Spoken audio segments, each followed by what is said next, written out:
Эхлэл 5 дугаар бүлэг их үер хүртлэх Адамын үр удам. Адамын үр удмын товчоон ийм ажээ. Бурхан хүмүүнийг өөртөөгөө төстэйгээр бүтээхдээ эрэмээр нь бүтээж, өрөөгөөд тэр өдрөө тэднийг хүн хэмээн нэрлэжээ.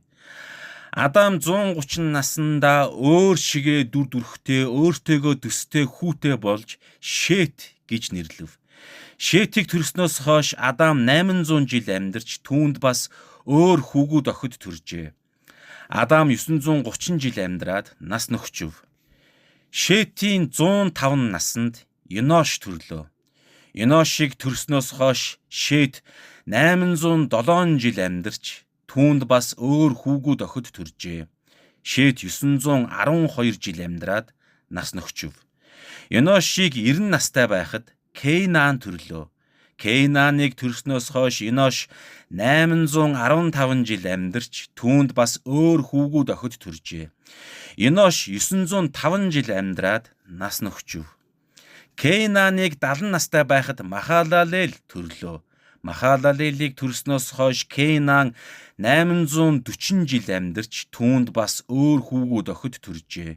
Кейнаан 910 жил амьдраад нас нөхчөв. Махалалелийг 65 настай байхад Еред төрлөө.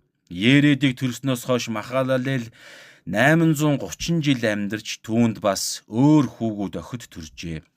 Махалалел 895 жил амьдраад нас нөхчөв. Ередийг 162 настай байхад Ханох төрлөө. Ханохыг төрснөөс хойш Еред 800 жил амьдарч түүнд бас өөр хүүгүүд охид төржээ. Еред 962 жил амьдраад нас нөхчөв. Ханохыг 65 настай байхад Метушелах төрлөө. Метушелахыг төрснөөс хойш Ханох 300 жил бурхантай ойр явсан бөгөөд түүнд бас өөр хүүгүүд охид төржээ. Ханох 365 жил амьдрав. Ханох бурхантай ойр явж байсан ба бурхан түүнийг авсан тул тэрээр энд байхаа болив. Метушелахыг 187 настай байхад Лемех төрлөө. Лемехийг төрснөөс хойш Метушелах 782 жил амьдарч түүнд бас өөр хүүгүүд охид төржээ.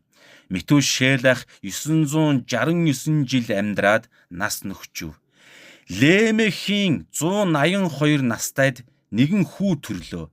Лемех Яавагийн хараасан хөрс шорооноос болсон хүчрэ ажил биеийн зүдүүрээс энэ хүү биднийг амс хийлгэг гээд түүнийг Ноах хэмээн нэрлэв.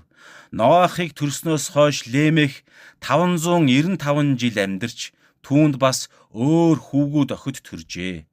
Лемех 777 жил амьдраад нас нөхчөв. Ноах 500 наслав.